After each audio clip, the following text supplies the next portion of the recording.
와, 이 주유구도 이야, 이렇게 보시면 와, 나 이런 것도 처음 보네.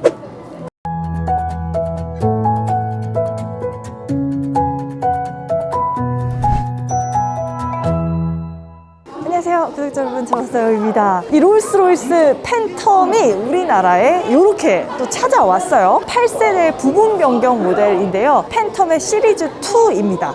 제가 이렇게 카메라에서 담았던 차 중에서 아마 가장 초고가가 아닐까 싶은데요, 이 롤스로이스 팬텀 2 어떤 완벽한 비주얼로 나왔을지 한번 살펴보시죠.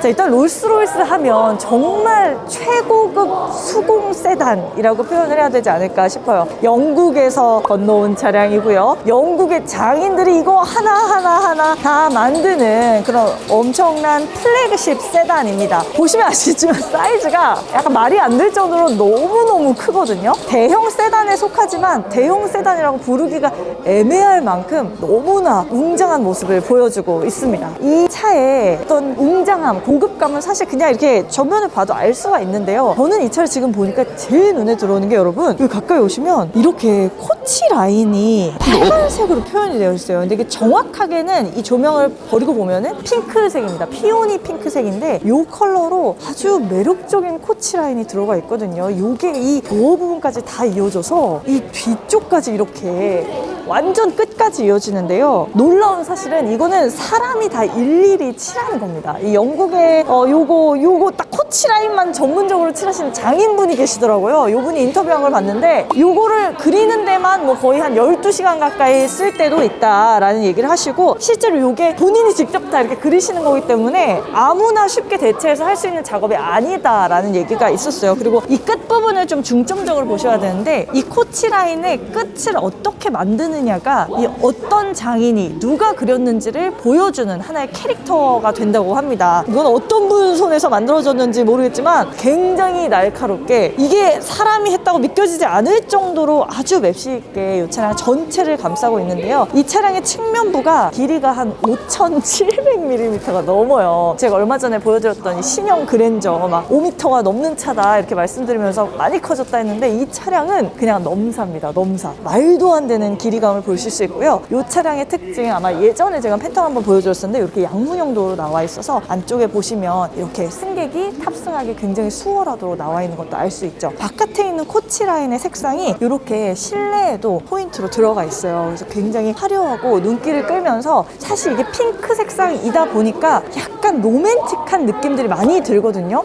정말 차바스형이랑 제일 잘 어울려요. 이 차량이 이렇게나 길지만 이거보다 더 긴 롤스로이스도 있습니다. 왜냐면 이 차량은 일반 그냥 스탠다드예요. 근데 롱 휠베이스 버전이 있습니다. 익스텐디드 롱 휠베이스 버전은 가격도 거의 한 1억 차이나 이 차량은 7억대인데 그 차량은 8억이거든요. 근데 요 지금 한 7억대의 이 일반 모델에서는 휠이 이런 식으로 들어가게 됩니다. 사실 롤스로이스 같은 차량을 보다 보면은 예술 작품을 보는 것 같다라는 느낌이 들 때가 있어요. 일단 휠 사이즈가 22인치로 굉장히 넓은 걸 알 수가 있고, 이 안쪽에 있는 뭐 브레이크 패드부터 시작해서 이 캘리퍼도 상당히 고급스럽습니다. 이 블랙 색상으로 톤 다운이 딱 되면서 이 롤스로이스의 어떤 그 웅장함을 정확하게 표현해주는 휠이 아닌가 싶고요. 이게 3D 형식으로 이렇게 제작이 되어서 롤스로이스 로고도 3D처럼 이렇게 겹쳐 있잖아요. 그래서 그런지 휠 전체적인 느낌이 상당히 잘 이 차량의 전체적인 맵시와 조화를 이룬다라는 생각이 듭니다. 물론 익스텐디드 휠베이스에서는 휠이 더 멋있더라고요. 그거는 마치 막 차가 떠 보이는 그런 느낌이 드는데, 그것도 한번 실물을 볼 수 있는 날이 오면 좋겠다는 생각이 드네요. 자, 이 앞쪽에 보시면 이 롤스로이스의 이 배지, 이런 것도 진짜 다른 제조사에서 흉내낼 수 없는 이 두툼한 이 크롬이, 이게 사실 반짝거리는 게 붙어있으면 살짝 촌스러울 수도 있는데, 이 차량은 정말 고급스러운 위치에 정확하게 롤스로이스의 아이덴티티를 표현해주는 점이 상당히 매력적으로 느껴집니다. 이 보시는 이 색상이 조금 독특하다고 느껴지실 거예요. 위쪽은 블랙 색상인데 아래쪽은 굉장히 넓게 독특한 옥색 색상이 들어가 있거든요. 가까이에서 보면 약간 금빛의 펄감도 조화를 이루고 있습니다. 정확하게 롤스로이스에서는 매버릭 색상이라고 표현을 하는데, 매버릭 하면 저는 탑건이 생각나거든요. 탑건 2 매버릭 여러분 보셨나요? 완전 강추. 저 그거 보고 막 울었잖아.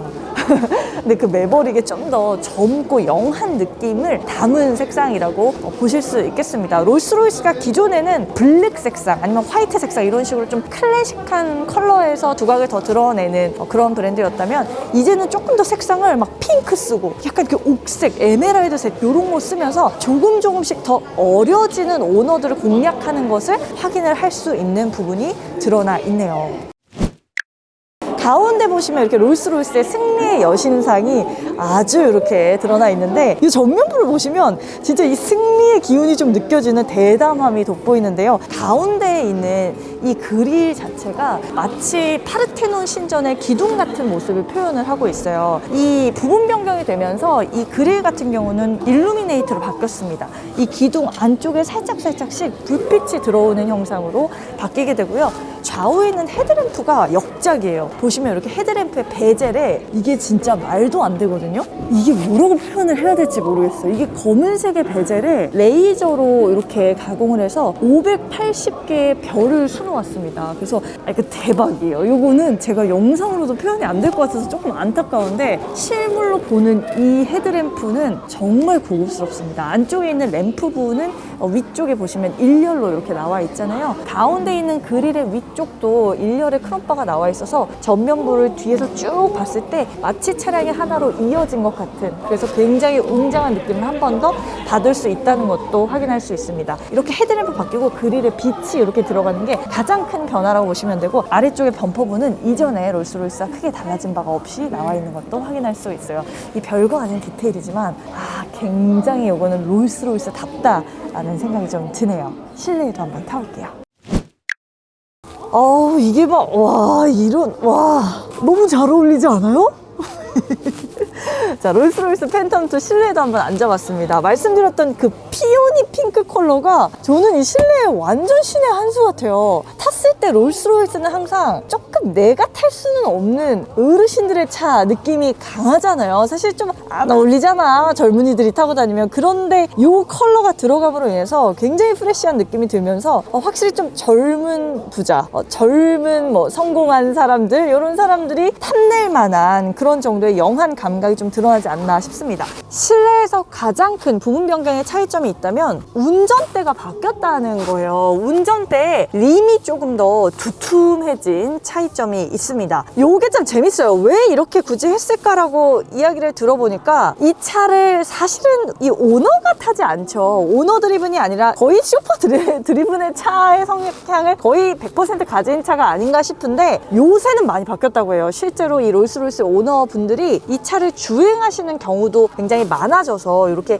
운전대 부분들이 조금 달라진 부분, 그래서 주행의 재미를 조금 더 운전자가 느낄 수 있는 방향으로 실내가 약간 다듬어진 것, 이런 것들을 좀 특징으로 확인할 수가 있을 것 같습니다. 자, 이렇게 계기판과 가운데 있는 대시보드에도 독특한 문양이 들어가 있고요. 마치 람보르기니에서 좀 봤었던 것 같은 벌집의 모양 같기도 한 느낌도 좀 드는데 상당히 고급스럽습니다. 아날로그 시계까지 이렇게 안쪽에 들어가 있고, 이게 건드릴 수 없는 부분이에요. 이렇게 겉에 보면은 유리가 이렇게 나와 있어가지고 안쪽에 사실 만질 수가 없는, 그러니까 약간 장식장 바깥의 유리를 이렇게 딱 설치해 놓은 것 같은 그런 인상입니다. 가운데에는 이렇게 T자 형태로 블랙의 하이그로시로 마감 처리가 되어 있고, 아주 크롬의 소재가 제 생각에는 일반적인 자동차에 들어가는 소재보다 더 업그레이드 된 것 같아요. 왜냐면 이 반짝임이 예사롭지가 않습니다. 상당히 고급스러운 모습들 확인할 수가 있고, 그리고 자, 아래쪽에 이렇게 컵홀더도 들어가 있습니다. 안쪽에도 상당히 고급스럽게. 또 이렇게 가운데 보시면 이런 것도 안쪽에 이렇게 승리의 여신을 또 담아 두었네요. 이런 부분들도 상당히 인상적이고, 안쪽에 있는 이 공간 자체도 수납이 꽤 넉넉합니다. 이런 모습들 확인을 할 수가 있다라는 거. 이 아래쪽에 보시면 여러분, 나도 이런 차 처음 봤네. 이게 그냥 달린 거잖아 지금. 이게 진짜 푹신한 어떤, 이거 뭐야, 굉장히 독특한 이런 카페트들이 하체에 또 깔려 있다는 거. 이 차는 타이어 타이어도 무소음 타이어가 당연히 들어가고 이 차 안에 들어가는 흡음재만 해도 거의 한 130kg 가까이 된다라고 하는데 타보시면 거의 소음이 없는 차를 그냥 소음이 안 들리는 차를 타는 그 기분을 만끽하실 수 있는 그 정도의 최고급 플래그십 세단이라는 거. 우리 선생님들이 타시는데 시끄러우면 안 되긴 하겠지. 그렇게 한번 확인해 보실 수 있겠습니다. 아우 도어도 엄청 이 문짝이 두툼하고 막 무게감이 있어요. 내리기가 아쉽네요. 또 롤스로이스의 트렁크는 평범하게 이렇게 열리긴 하는데 안에 보시면 놀라신다. 이 차의 전장이 5,700mm가 넘는다는 걸 트렁크를 보면 저는 더 느낄 수가 있는 것 같아요. 이 깊이감이 말이 안 되는 깊이감이거든요. 이게 대형 세단의 트렁크 수준이 아니다. 정말 그 훨씬 이상의 공간감을 보여주고 있고 좌우에도 이렇게 끝까지 다 뚫려있는 부분이 나와 있어서 상당히 널찍하게 골프백을 한 4개도 그냥 실을 수 있을 것 같다라는 그런 직감이 좀 드네요. 편안하게 당연히 버튼 하나로 닫으실 수도 있다는 거. 굉장히 뒤쪽에 루프 라인이 쫙 아주 클래식하게 깎여 있잖아요. 그게 딱 이 트렁크 도어 부분이랑 같이 연결이 돼가지고 올라갈 때 상당히 우아하네요. 슉. 대박.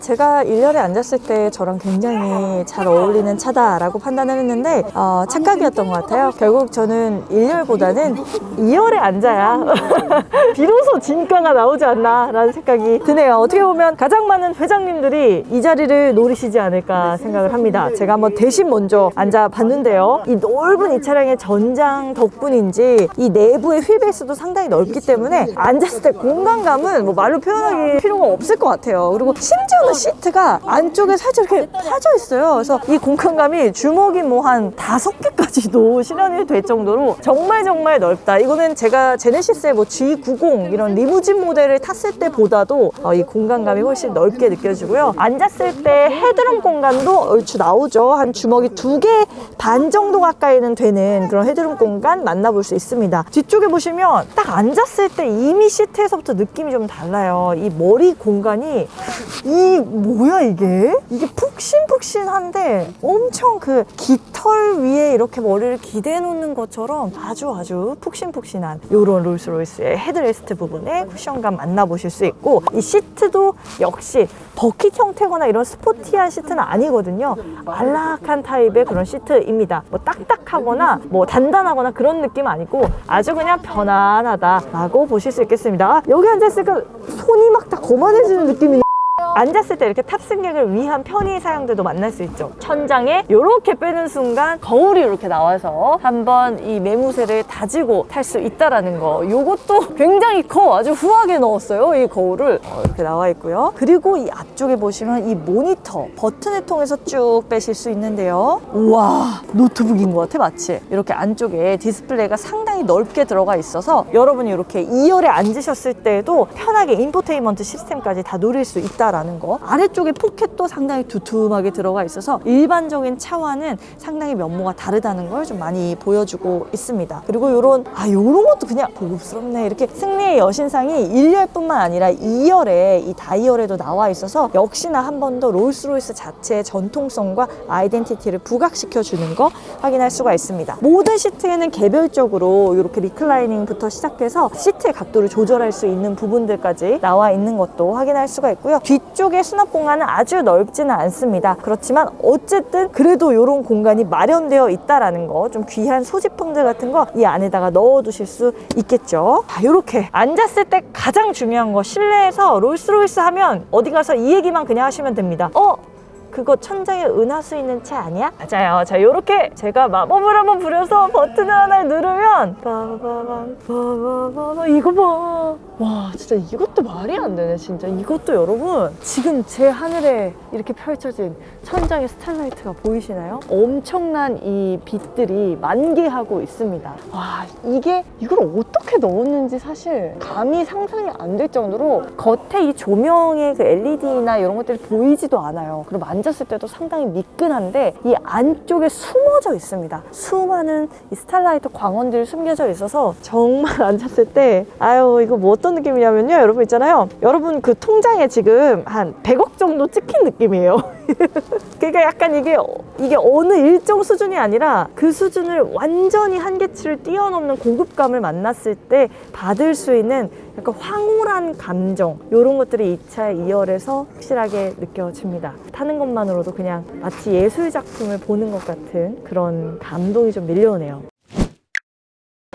역시 그냥 팬텀을 볼 때마다 저는 그런 확신을 갖게 됩니다. 자동차는 그냥 탈 것, 이동수단이 아니라 때로는 예술 작품이 될 수도 있다라는 거, 오늘 이 팬텀 시리즈 2를 보면서 그 생각에 더욱더 확신을 갖게 됐는데요. 말씀드린 것처럼 이 예술 작품급의 가격도 나타내고 있죠. 이 차량은 지금 7억 1,200만 원에 호가를 하는 그런 차량인데요. 그 차량의 가치들을 곳곳에서 확인할 수 있어서 굉장히 매력적이었던 것 같습니다. 사실 가장 중요한 건 엔진이잖아요. 이 차량은 12기통의 차량이죠. 가솔린 트윈 터보로 6.75리터의 이런 차량으로 나와 있고요. 이 엔진을 개발할 때 프로토타입을 생산을 하잖아요. 그때 엔진을 이미 한 750만 번을 회전을 했다고 하죠. 그러니까 이렇게 초고급, 초호화 차량에 들어가는 엔진 역시도 문제가 없이 무조건 내구성을 우선시해서 만들어졌다라는 거, 결국 이 탈 것, 이동수단의 가장 전제가 되는 달리기 성능 또한 이 차량이 마련되어 있다라는 것도 당연히 확인할 수 있는 부분이 있습니다. 이 차량 최고 출력은 570마력에 최대 토크는 91.8kgm로 이 육중한 바디를 아마 잘 끌고 나가주는 정도의 수치가 아닐까 생각이 되는데, 역시 차는 직접 타봐야 돼서 언젠가 한 번은 이 차량을 타고 영국의 구두들을 달릴 수 있는 그런 날이 온다면 너무나 꿈만 같을 것 같다라는 생각도 좀 듭니다. 우리나라가 아시아 태평양 지역에서 롤스로이스의 수요가 가장 많은 나라 중에 하나예요. 전년 대비해서 이 차량의 판매량도 거의 60% 이상 늘어났기 때문에 우리나라에서 특히나 사랑하는 분들이 많은 차량이다 라고 보실 수 있겠습니다. 왜 사랑하는지는 차를 보면은 느낌이 오죠. 여러분도 이 롤스로이스 팬텀 시리즈 2 따끈따끈하게 오늘 보여드렸는데 어떤 감상 받으셨는지 댓글로 많이 남겨주시면 좋을 것 같고요. 차박상은 또 새롭고 따끈따끈하고 화려하고 감동적인 신차와 함께 또 인사드리도록 하겠습니다. 그럼 좋은 하루 보내세요. 바이.